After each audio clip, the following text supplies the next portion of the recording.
Welcome to Fantasy Stories. बहुत दूर एक शहर था जिसका नाम ज़ाफ़ारिया था।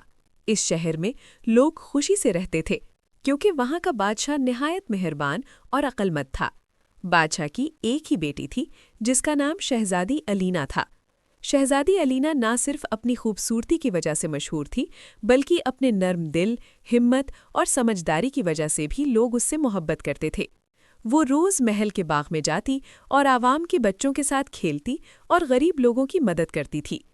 एक दिन ज़ाफ़ारिया के आसपास के जंगल में से अंधेरा फैलना शुरू हो गया। लोग खौफजदा हो गए। कहा जाता था कि जंगल में एक पुराने जादू की किताब जाग उठी है और उससे एक सयाह साया आज़ाद हो गया है जो शहर की रोशनी चुरा रहा है। जब बादशाह ने ये सुना तो उसने अपनी फ़ौज को जंगल भेजा, मगर कोई वापस न आया। सब परेशान हो गए। उस वक्त शहज़ादी अलीना ने कहा, अगर कोई इस अंधेरे को रोक सकता है तो वो हम खुद हैं। शहर की रोशनी को बचाना हमारी जिम्मेदारी है।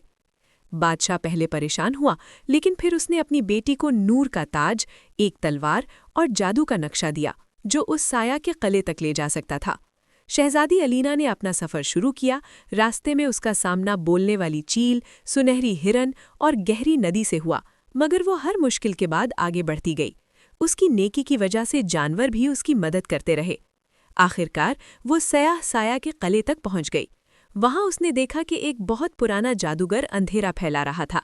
जादूगर ने कहा, मैं रोशनी को ख़त्म करना चाहता हूं क्योंकि लोग रोशनी में खुश रहते हैं।